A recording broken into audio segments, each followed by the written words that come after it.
बिस्मिल्लाहिर्रहमानिर्रहीम। अस्सलामु अलैकुम वरहमतुल्लाहि वबरकातुहू। उनमें से एक औरत ने बताया कि जब नवाब सिराज को पता चला कि खालदा ने तुम्हें पाकिस्तान फ़रार करा दिया है तो उसे बहुत गुस्सा आया और उसने बदला लेने के लिए अपने कारिंदों के ज़रिए खालिदा और तुम्हारी माँ को कत्ल करवा दिया। मेरी माँ और बहन को कहाँ दफन किया गया? हमें सिर्फ इतना मालूम है कि उन्हें गांव के ही कब्रिस्तान में दफन कर दिया गया था। उनकी कब्र कहाँ है हमें यह मालूम नहीं। अगर तुमने उनकी कब्र पर जाना है तो मुंशी नदीम ही तुम्हारी मदद कर सकता है। मुंशी नदीम की गांव में करियाने की दुकान हुआ करती थी। उसे मैं अच्छे से जानती थी। बड़ा भला इंसान था। औरतों से रुखसत होकर हम चलते चलते मुंशी नदीम की दुकान पर पहुंच गए। मुंशी नदीम को मैंने अपना तारुफ करवाया तो उसने मुझे पहचान लिया। मुंशी नदीम की उम्र 40-50 साल के लगभग थी। वो एक अच्छा इंसान था और गांव के लोगों का काफ़ी ख्याल रखता था। मुंशी नदीम ने हमें बताया कि चूँकि तुम्हारी माँ और बहन लावारिस थे इसलिए मैं ही उनका वारिस बन गया और उनके कफन दफन का इंतज़ाम भी किया। चलो मैं तुम्हें उनकी कब्रों पर ले चलता हूँ। थोड़ी देर बाद हम गांव के कब्रिस्तान में पहुँच चुके थे। नदीम एक जगह दो खस्ता हाल कब्रों के पास जाकर रुक गया। फिर हाथ के इशारे से मुझे बताने लगा कि ये तुम्हारी माँ और यह तुम्हारी बहन खालदा की कब्र है। मुंशी नदीम कब्रों की निशानदेही के बाद हमसे इजाज़त लेकर वहाँ से रुखसत हो गया। मेरी माँ और बहन की कब्रों की देखभाल न होने की वजह से कब्रें शदीद खस्ता हाल हो चुकी थीं। बांग्लादेश में तो वैसे भी बहुत बारिश होती है। कभी इम्कान था कि अगर मैं यहाँ आने से मज़ीद देर कर देती तो फिर शायद मुझे उनकी कब्रों का नामो निशान न मिलता। मैं काफ़ी देर तक अपनी माँ और बहन की कब्रों पर बैठी फातह खानी करती आंसू बहाती रही। माजी के बीते लम्हात किसी फिल्म की तरह मेरे जहन से गुजर रहे थे। रोमान ने मेरे कंधे पर हाथ रखते हुए मुझे तसल्ली दी। फिर रोमान ने करीब ही मौजूद गांव के दो गोरखनों को बुलाया और जेब से कुछ पैसे निकालकर उनकी तरफ बढ़ाते हुए कहा, जितना जल्दी हो सके मुझे इन दोनों की कब्रों की मुरम्मत कर दो। थोड़ी देर बाद गोरखन दोनों कब्रों की मुरम्मत करने में मसरूफ़ थे। जब गोरखन अपना काम ख़त्म कर चुके तो हम उनकी बख्शिश के लिए दुआ मांगकर कब्रिस्तान से बाहर निकल आए और गाड़ी में बैठकर वापसी के लिए रवाना हो गए। हम लोग आधी रात को काका पहुँचे थे इसलिए हमने एक दिन ढाका में ही क़याम किया और अगले दिन पाकिस्तान के लिए रवाना हो गए।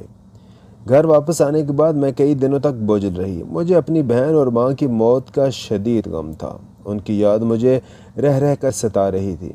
मेरी बहन मेरी हिफाजत करते करते अपनी जान गंवा बैठी। उसके सिवा मेरा इस दुनिया में और था ही कौन। मैं तो बिल्कुल लावारिस हो चुकी थी।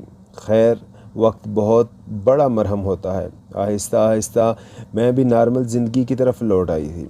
शादी के 2.5 साल गुजरने के बावजूद मुझे अभी तक हमल नहीं ठहरा था। मुझे तो औलाद की कोई ख़ास ख्वाहिश नहीं थी।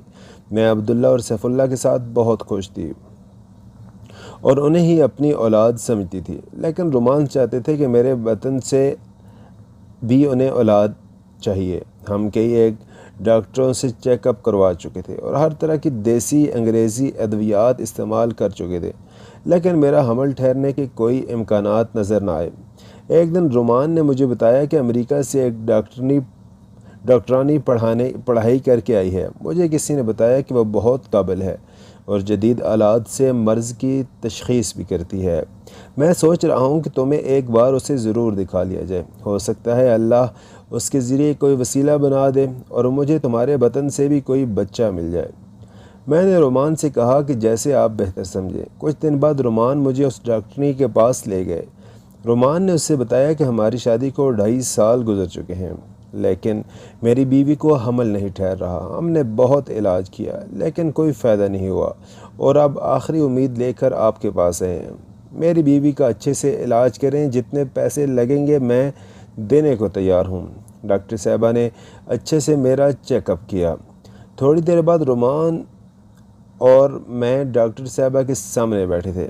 डॉक्टर साहबा के चेहरे पर हैरानगी के आसार नुमायाँ थे। डॉक्टर साहबा एक गहरी निगाह हम दोनों पर डालते हुए रोमान से मुखातिब हुई। आप तो कह रहे थे कि हमारी शादी को 2.5 साल जो हो चुके हैं और मेरी बीवी को अभी तक हमल नहीं ठहरा, लेकिन मेरे तजर्बे और रिपोर्ट से पता चला है कि आपकी बीवी एक बार माँ बन चुकी है और इसकात हमल की वजह से इसके जिस्म में कई पेचीदगियाँ भी रूनुमा हो चुकी हैं। इन पेचीदगियों की वजह से अब बहुत देर हो चुकी है। आपकी बीवी अब दोबारा कभी माँ नहीं बन सकेगी। क्या आपको इनके इसकात हमल के बारे में मालूम नहीं था? ये ख़बर सुनकर एकदम रुमान के चेहरे का रंग उड़ गया और वो खा जाने वाली नज़रों से मेरी तरफ देखने लगा। रुमान की आंखों में खून उतर आया था। उनके चेहरे के तअस्सुरात देखकर मेरी रूह तक कांप गई।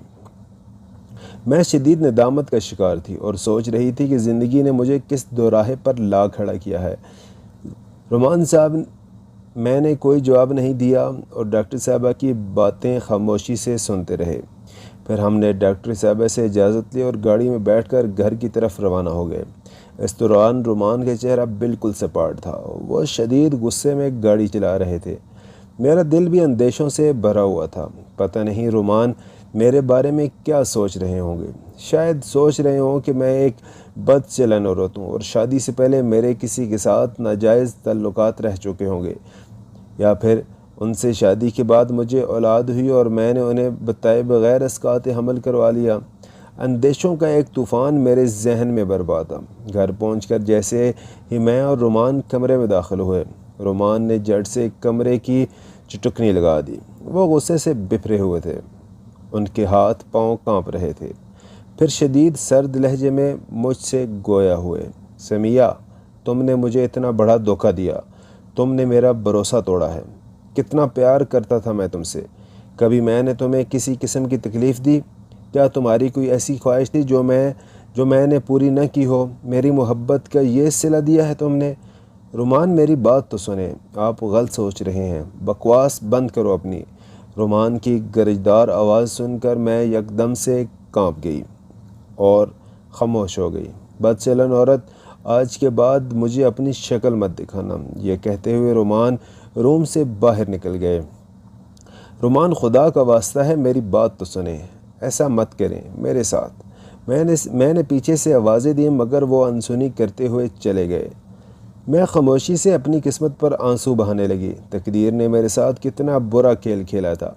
मुझे लगा जैसे मेरा सब कुछ एक पल में ही मुझसे छीन लिया गया हो। जो कुछ भी हुआ था उसमें मेरा कोई कसूर नहीं था। मैं तो मासूम थी। मुझे क्या मालूम था कि ये दुनिया दरिंदों से भरी पड़ी है। जैसे तैसे रो धो कर मेरे दिन गुजरने लगे। मैंने सोच रखा था कि रुमान को सब कुछ सच सच बता दूंगी, फिर उनकी मर्ज़ी चाहे तो वो मुझे अपने साथ रखें या फिर जो सज़ा देना चाहें मुझे मंजूर है। जो कुछ भी मेरे साथ हुआ था इसमें मेरा तो कोई कसूर नहीं था, फिर उसकी सज़ा मुझे क्यों मिल रही है? डॉक्टर साहबा वाले वाक़े को 1 महीना गुजर चुका था। इस दौरान मुझसे बात करना तो दूर की बात, रुमान ने अपनी शक्ल तक मुझे न दिखाई थी। वो कभी कभार ही घर आते थे और मुझसे मिले बिना वापस लौट जाते थे। जब तक मुलाजमों के ज़रिए मुझे उनके आने की इत्तला मिलती तब तक वो वापस जा चुके होते थे। घर वालों ने भी काफ़ी बार मुझसे पूछा कि रुमान को क्या हुआ, वो घर क्यों नहीं आता, क्या तुम लोगों का आपस में झगड़ा हुआ है, वो इतना चुप चुप क्यों रहता है। मैं मुसलसल लाइल्मी का इजहार करती रहती। रुमान के इस रवैये की वजह से मैं बीमार पड़ गई। मैंने ख़ुद को काफ़ी हद तक अपने ही कमरे में कैद कर लिया था और दिन रात आंसू बहाती रही। मेरी आंखों के गिर्द स्याह हल्के आ गए थे। निकाहत से बुरा हाल था। यूँ लगता था जैसे मैं सालों से बीमार हूँ। रुमान मुझसे कोई बात करते तो ही मैं उनकी बात का जवाब दे देती ना, लेकिन उन्होंने तो घर ही आना छोड़ दिया था।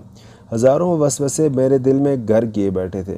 कभी कभी तो मेरा दिल करता कि मैं ख़ुदकुशी कर लूँ और इस अजियत भरी ज़िंदगी से आज़ाद हो जाऊँ, लेकिन मैं हराम मौत नहीं मरना चाहती थी, इसलिए ख़ुद को रोके रखा। जब मैं रुमान की तरफ से बिल्कुल मायूस हो चुकी और मुझे कोई रास्ता नज़र नहीं आ रहा था तो मैंने आंटी समेरा से मदद लेने का फ़ैसला किया।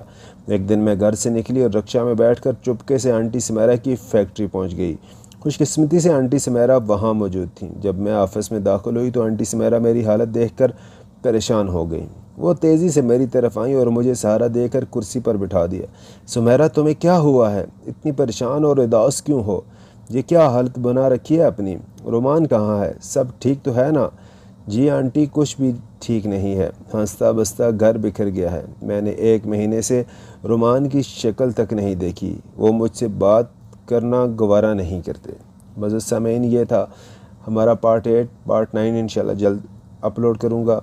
अगर आपने हमारा चैनल सब्सक्राइब नहीं किया तो चैनल को लाजमी सब्सक्राइब करें। अपना बहुत सारा ख्याल रखिएगा। हमें इजाज़त दीजिए। अल्लाह हाफ़िज़। अस्सलामु अलैकुम वरहमतुल्लाहि वबरकातुहू।